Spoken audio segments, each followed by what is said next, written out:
Barnaby Rudge by Charles Dickens. Chapter 11. There was great news that night for the regular Maypole customers, to each of whom, as he straggled in to occupy his allotted seat in the chimney-corner, John, with the most impressive slowness of delivery, and in an apoplectic whisper, communicated the fact that Mr. Chester was alone in the large room upstairs, and was waiting the arrival of Mr. Geoffrey Haredale, to whom he had sent a letter, doubtless of a threatening nature, by the hands of Barnaby, then and there present. For a little knot of smokers and solemn gossips who had seldom any new topics of discussion, this was a perfect godsend. Here was a good, dark-looking mystery progressing under that very roof, brought home to the fireside, as it were, and enjoyable without the smallest pains or trouble. It is extraordinary what a zest and relish it gave to the drink, and how it heightened the flavour of the tobacco. Every man smoked his pipe with a face of grave and serious delight, and looked at his neighbour with a sort of quiet congratulation. Nay, it was felt to be such a holiday and special night, that on the motion of little Solomon Daisy, every man, including John himself, put down his sixpence for a can of flip, which grateful beverage was brewed with all dispatch, and set down in the midst of them on the brick floor, both that it might simmer and stew before the fire, and that its fragrant steam, rising up among them, and mixing with the wreaths of vapour from their pipes, might shroud them in a delicious atmosphere of their own, and shut out all the world. The very furniture of the room seemed to mellow and deepen in its tone. The ceiling and walls looked blacker and more highly polished, the curtains of a ruddier red, the fire burnt clear and high, and the crickets in the hearthstone chirped with a more than wonted satisfaction. There were present two, however, who showed but little interest in the general contentment. Of these, one was Barnaby himself, who slept, or, to avoid being beset with questions, feigned to sleep, in the chimney-corner. The other, Hugh, who, sleeping too, lay stretched upon the bench on the opposite side, in the full glare of the blazing fire. The light that fell upon the slumbering form showed it in all its muscular and handsome proportions. It was that of a young man, of a hale athletic figure and a giant's strength, whose sunburned face and swarthy throat, overgrown with jet-black hair, might have served a painter for a model. Loosely attired in the coarsest and roughest garb, with scraps of straw and hay, his usual bed, clinging here and there and mingling with his uncombed locks, he had fallen asleep in a posture as careless as his dress. The negligence and disorder of the whole man, with something fierce and sullen in his features, gave him a picturesque appearance that attracted the regards even of the Maypole customers who knew him well, and caused Long Parks to say that Hugh looked more like a poaching rascal tonight than ever he had seen him yet. "He's waiting here, I suppose," said Solomon, "to take Mr. Haredale's horse." "That's it, sir," replied John Willett. "He's not often in the house, you know. He's more at his ease among horses than men. I look upon him as an animal himself." Following up this opinion with a shrug that seemed meant to say, "We can't expect everybody to be like us," John put his pipe into his mouth again, and smoked like one who felt a superiority over the general run of mankind. "That chap, sir," said John, taking it out again after a time and pointing at him with the stem, "though he's got all his faculties about him, bottled up and corked down, if I may say so, somewheres or another." "Very good," said Parks, nodding his head. "A very good expression, Johnny. You'll be a-tackling somebody presently. You're in twig tonight, I see." "Take care," said Mr. Willett, not at all grateful for the compliment, "that I don't tackle you, sir, which I shall certainly endeavour to do if you interrupt me when I'm making observations. That chap, I was a-saying, though he has all his faculties about him, somewheres or another, bottled up and corked down, has no more imagination than Barnaby has. And why hasn't he?" The three friends shook their heads at each other, saying by that action, without the trouble of opening their lips, "Do you observe what a philosophical mind our friend has?"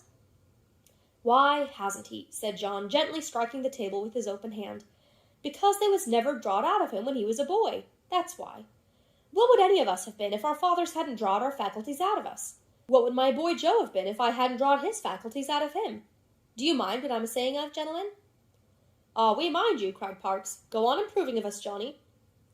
"Consequently, then," said Mr. Willett, "that chap, whose mother was hung when he was a little boy, along with 6 others, for passing bad notes, and it's a blessed thing to think how many people are hung in batches every 6 weeks for that, and such like offences, as showing how wide awake our government is, that chap was then turned loose, and had to mind cows, and frighten birds away and what not, for a few pence to live on, and so got on by degrees to mind horses, and to sleep in course of time in lofts and litter, instead of under haystacks and hedges, till at last he came to be ostler at the Maypole for his board and lodging and annual trifle.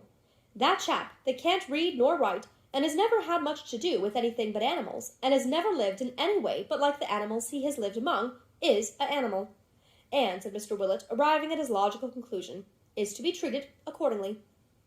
"Will it?" said Solomon Daisy, who had exhibited some impatience at the intrusion of so unworthy a subject on their more interesting theme.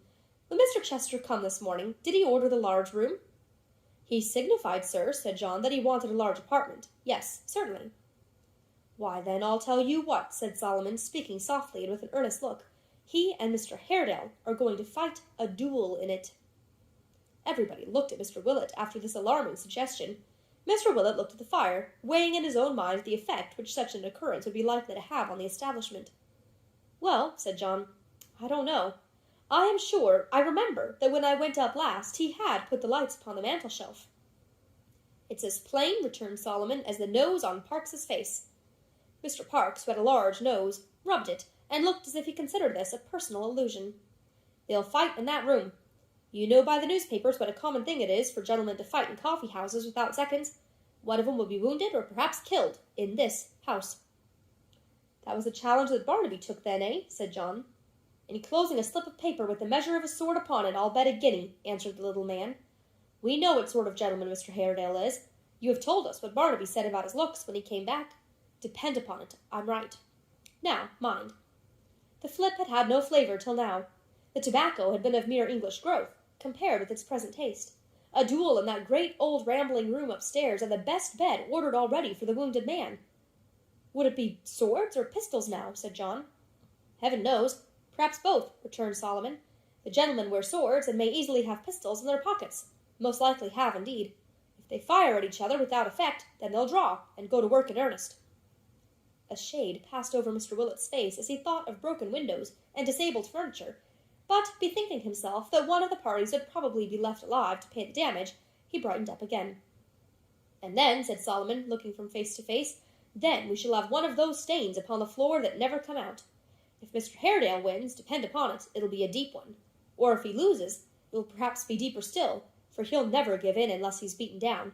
We know him better, eh?" "Better indeed," they whispered all together. "As to its ever being got out again," said Solomon, "I tell you it never will, or can be. Why, do you know that it has been tried at a certain house we are acquainted with?" "The Warren!" cried John. "No, sure." "Yes, sure, yes. It's only known by very few. It has been whispered about, though, for all that. They planed the board away, but there it was. They went deep, but it went deeper. They put new boards down, but there was one great spot that came through still, and showed itself in the old place. And, harkee, draw nearer. Mr. Geoffrey made that room his study, and sits there always with his foot, as I have heard, upon it, and he believes, through thinking of it long and very much, that it will never fade until he finds the man who did the deed." As this recital ended, and they all drew closer round the fire, the tramp of a horse was heard without. "The very man!" cried John, starting up. "Hugh, Hugh!" The sleeper staggered to his feet and hurried after him.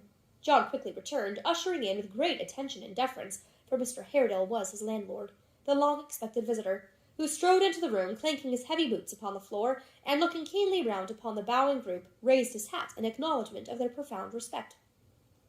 "You have a stranger here, Willett, who sent to me," he said, in a voice which sounded naturally stern and deep. "Where is he?" "In the great room upstairs, sir," answered John. "Show the way. Your staircase is dark, I know. Gentlemen, good night." With that, he signed to the landlord to go on before, and went clanking out and up the stairs, old John, in his agitation, ingeniously lighting everything but the way, and making a stumble at every second step.